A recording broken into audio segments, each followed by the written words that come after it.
Hello students, welcome to my YouTube channel. कैसे हैं बेटा आप सभी? आई होप आप सभी अच्छे होंगे। इस वीडियो में मैं आपको सर्कल्स की कुछ एक्स्ट्रा प्रॉपर्टीज बताऊंगा बेटा, जो खास करके एनटीएससी वाले बच्चों के लिए यूजफुल होती हैं और बाकी आप सभी और ऑर्डिनरी जो बच्चे हैं उनके लिए भी यूजफुल हैं। तो इनमें से सबसे पहले आपको बताऊंगा, जैसे आपको इस चैप्टर में दिया गया था कि आपके पास एक सर्कल है तो आप उसके लिए कितने टेंजेंट्स ड्रा कर सकते हैं, नंबर ऑफ टेंजेंट्स, जब पॉइंट सर्कल के बाहर हो, जब पॉइंट सर्कल के ऊपर हो या जब सर्कल पॉइंट सर्कल के अंदर हो। यदि आपको दो सर्कल्स के लिए number of tangents find out करनी हो तो कैसे फाइंड आउट करेंगे? तो इसमें बेटा अलग अलग आपके केसेस अराइज होते हैं। केस नंबर 1, जब दोनों सर्कल एक दूसरे से कुछ डिस्टेंस पे हो तो आप कितनी टेंजेंट्स ड्रा कर सकते हैं। केस नंबर 2, जब दोनों सर्कल एक्सटर्नली टच करते हो तो आप कितनी टेंजेंट्स ड्रा कर सकते हैं। Common tangents, number of common tangents for to circles. Case number 3, जब दोनों सर्कल एक दूसरे को दो डिफरेंट पॉइंट पे इंटरसेक्ट करते हैं तो आप कितनी टेंजेंट्स ड्रा कर सकते हैं।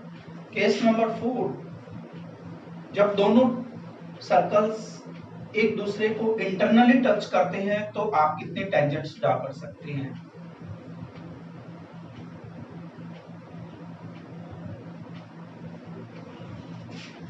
और केस नंबर 5, जब दोनों सर्कल एक सर्कल दूसरे के अंदर कंप्लीटली लाई कर रहा हो बट टच नहीं करते हो तो आप कितनी टेंजेंट्स ड्रा कर सकते हैं।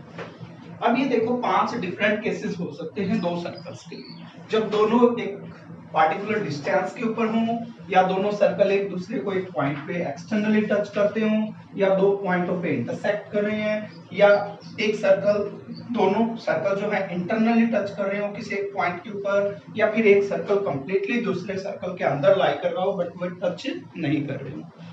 अब इस केस में देखो बेटा, जो नंबर ऑफ टेंजेंट्स होती हैं वो मैक्सिमम आपकी 4 होती हैं।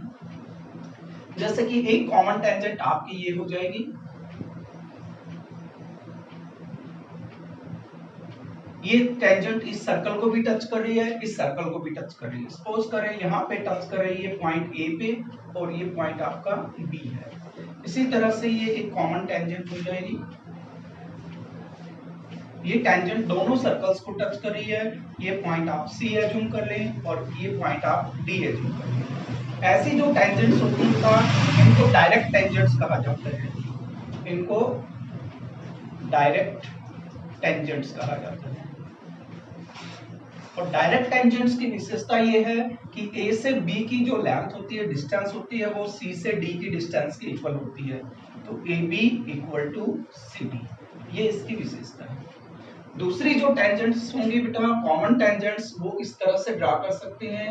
जैसे ये एक टेंजेंट हो जाएगी, ये इसको टच कर रही है और इस सर्कल को मान लो यहाँ पे टच कर रही है। आप एज्यूम करें ये पॉइंट आपका पी है और ये पॉइंट आपका क्यू है, तो ये एक कॉमन टेंजेंट है। इसी तरह से एक टेंजेंट आप इस तरह से ड्रा कर सकते हैं,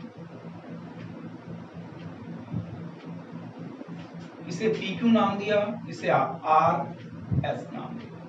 तो ये जो टेंजेंट्स होती हैं इस तरह से, अब ये देखिए ये टेंजेंट दोनों सर्कल्स को टच कर रही है और ये टेंजेंट भी दोनों सर्कल्स को टच कर रही है, तो ये कॉमन टेंजेंट है।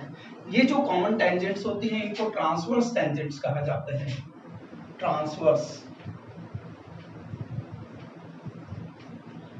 टेंजेंट्स। और ट्रांसवर्स टेंजेंट्स की विशेषता भी ये है कि ये दोनों इक्वल होती हैं। इट मींस P से Q की डिस्टेंस R से S की डिस्टेंस के इक्वल होगी, तो आप कह सकते हैं कि PQ इक्वल टू RS। ये ट्रांसवर्स टेंजेंट्स हो। यदि दो सर्कल, इसका मतलब यदि दो पॉइंट कुछ डिस्टेंस पे हो, एक्सटर्नली टच नहीं करते हैं, तो आप मैक्सिमम उसकी 4 टेंजेंट्स ड्रा कर सकते हैं, कॉमन टेंजेंट्स, 2 डायरेक्ट टेंजेंट्स और 2 ट्रांसवर्स टेंजेंट्स। डायरेक्ट टेंजेंट्स की जो लेंथ होती है वो भी इक्वल होती है और ट्रांसवर्स टेंजेंट्स की जो लेंथ होती है वो भी इक्वल होती है। यदि दो सर्कल एक्सटर्नली टच करते हैं तो आप जो है 3 कॉमन टेंजेंट्स ड्रा कर सकते हैं। पहली जो है 2 डायरेक्ट टेंजेंट्स हो जाएंगी बेटा, ये जैसे ये आपकी ए बी डायरेक्ट टेंजेंट और दूसरी डायरेक्ट टेंजेंट होगी आपकी CD CD, दो डायरेक्ट टेंजेंट होगी और एक कॉमन टेंजेंट ये हो जाएगी बेटा। अब ये कॉमन टेंजेंट इसकी भी टेंजेंट है और इस सर्कल के लिए भी टेंजेंट है, तो टोटल नंबर ऑफ टेंजेंट्स जो होंगी वो आपकी 3 होंगी। अब इसमें ये जो विशेषता होती है बेटा, जैसे मान लो ये पॉइंट आपका T है, तो A से T की डिस्टेंस, B से T की डिस्टेंस और ये पॉइंट ऑफ कांटेक्ट मान लो C है, C से T की डिस्टेंस, ये तीनों डिस्टेंसेस इक्वल होती हैं क्योंकि एक्सटर्नल पॉइंट से लेंथ ऑफ टेंजेंट इक्वल होंगी और एक्सटर्नल पॉइंट से ये लेंथ ऑफ टेंजेंट्स भी इक्वल होंगी। अब ये डिस्टेंस इसके इक्वल और ये डिस्टेंस इसके इक्वल, तो ये तीनों ही डिस्टेंसेस इक्वल होती हैं। इसी तरह से ये तीनों डिस्टेंसेस भी इक्वल होंगी। ये नंबर ऑफ टेंजेंट्स 3 होंगी।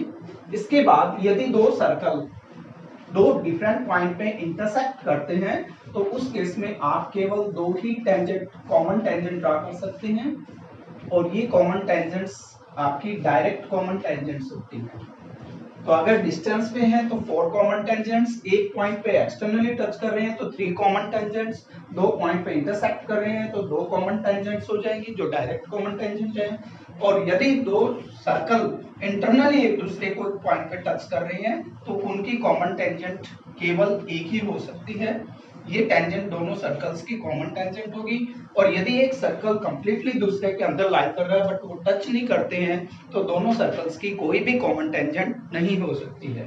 तो 4 3 2 1 और इस केस में कोई भी कॉमन टेंजेंट्स नहीं हो सकती। तो ये डिफरेंट 5 केसेस होती हैं जिससे कि आप नंबर ऑफ टेंजेंट्स बता सकते हैं।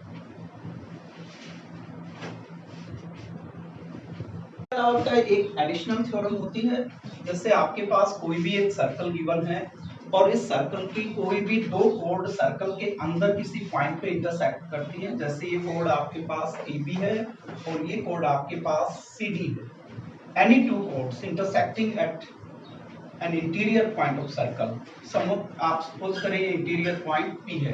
तो ये क्वेश्चन आपके ट्रायंगल्स के चैप्टर में भी आ चुका है बट ये सर्कल से रिलेटेड है इसलिए आपको दोबारा रिपीट कर रहा हूँ। कोई भी दो कोड सर्कल के अंदर किसी पॉइंट पे इंटरसेक्ट करती हैं तो फर्स्ट कोड के 2 पार्ट्स का जो प्रोडक्ट होता है वो सेकंड कोड के 2 पार्ट्स के प्रोडक्ट के इक्वल होता है।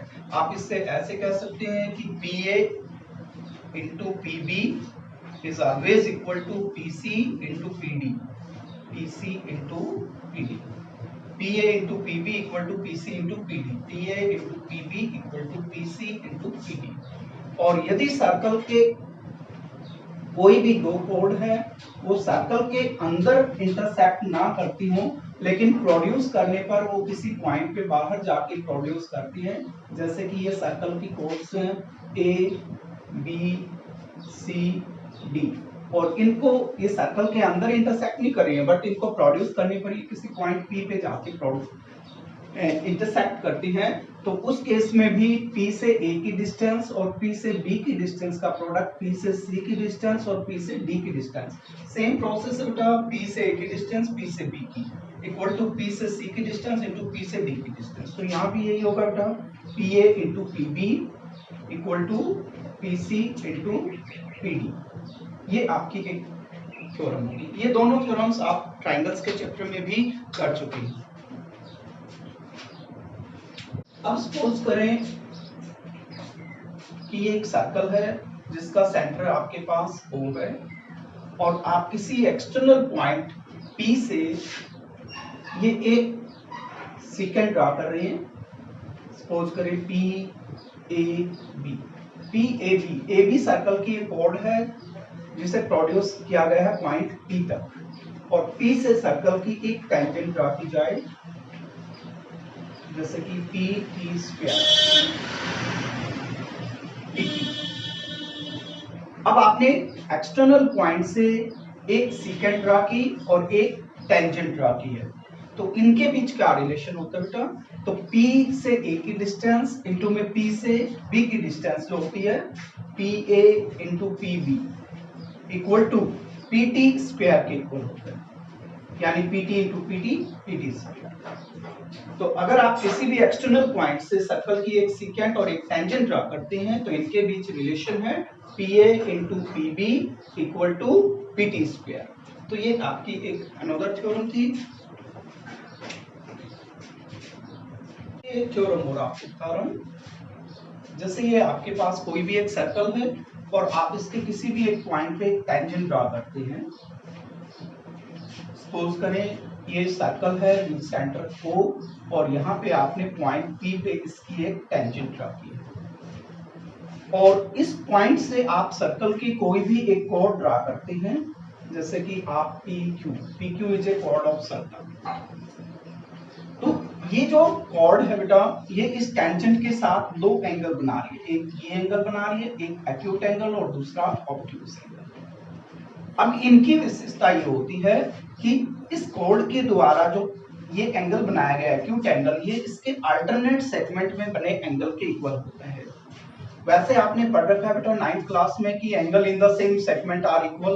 तो आप इस सेगमेंट में जितने भी एंगल बनाएंगे वो सारे के सारे इक्वल होंगे और उनमें से जो ईच एंगल होगा वो इस एंगल के इक्वल होगा।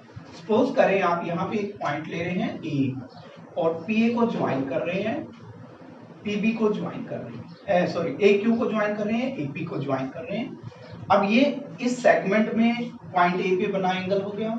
अब ये जो एंगल होगा ये हमेशा इस एंगल के इक्वल होगा और इस सेगमेंट में कोई भी एंगल बनाओगे वो सारे के सारे इस एंगल के इक्वल। इसी तरह से ये जो माइनस सेगमेंट है, इसके पॉइंट B के ऊपर आपने ये एंगल बनाया, B पॉइंट पे बना जो एंगल होगा वो इस ऑब्ट्यूज एंगल के इक्वल होगा।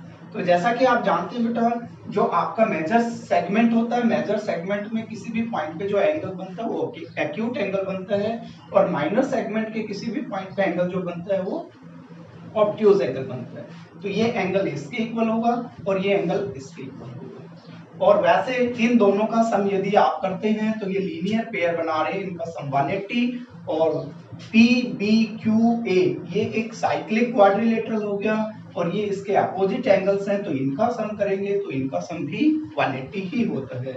इस थ्योरम का नाम बेटा अल्टरनेट सेगमेंट थ्योरम है। Alternate segment theorem, alternate segment theorem. इसे भी कई जगह पे बेटा यूज किया जाता है। आपकी टेक्स्ट बुक में ये थ्योरम्स नहीं दी गई हैं, इसलिए मैंने एडिशनल इन थ्योरम्स के बारे में आपको बताया ताकि आप इनको क्वेश्चंस में डायरेक्टली यूज कर सकें। आई होप कि आपको ये वीडियो अच्छी लगी होगी और ये प्रॉपर्टीज भी आपको समझ में आ गई होगी। Thank you very much, have a nice day.